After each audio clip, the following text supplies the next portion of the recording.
to your car payment. It's not me, it's your 9.4% APR. You said you'd be manageable, you said you'd be temporary, but here we are, every month, ruining my mood. I'm staying with you, babe.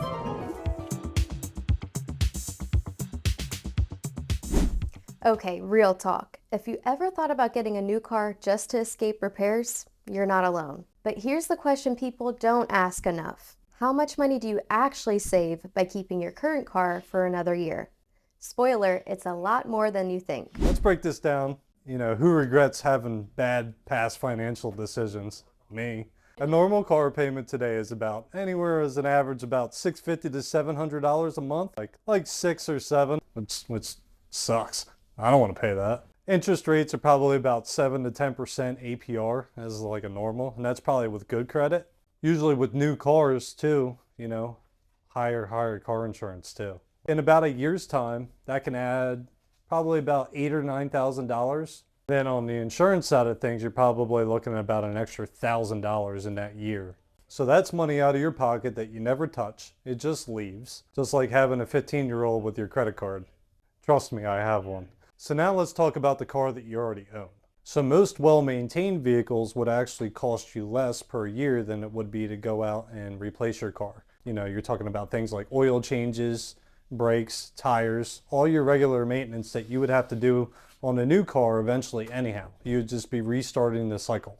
So let's say that your car is probably right around 100,000 miles and you got a lot of maintenance that's due, like spark plugs, transmission fluid exchange, coolant exchange, brake fluid exchange, and so on. I mean, filters, yeah, take it or leave it, but that's generally about what we would consider a heavier maintenance year. It's about $2,000 to $3,000 on average to get all that stuff done. That's money that you get to decide what to do with, that extra $2,000 to $3,000. Do you pay off debt? Hopefully you don't have to put it into another car and you could just fix the one that you have. It's only $38 more a month.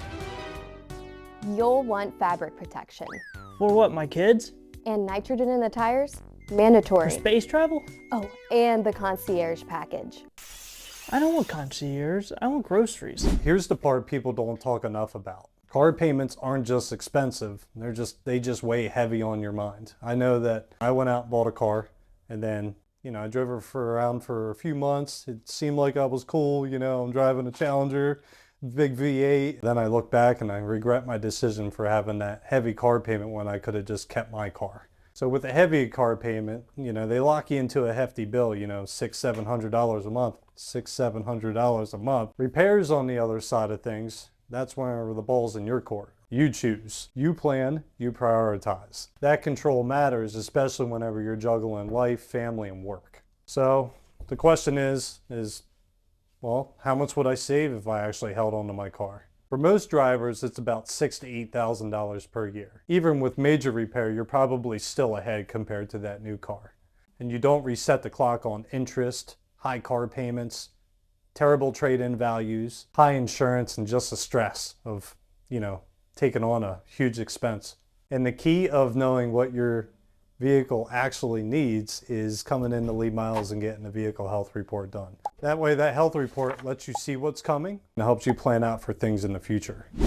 Sometimes the best financial reset isn't a new car. It's breaking up with the payment and giving the car you already own one more year. If you want help figuring out whether your car is worth keeping, stop by at Myles Auto Care Transmissions. We have 4 Berks County locations in Redding, Birdsboro, Sinking Spring, and Wyomissing. We'll help you plan smart, not emotional. Thanks for watching and see you next week.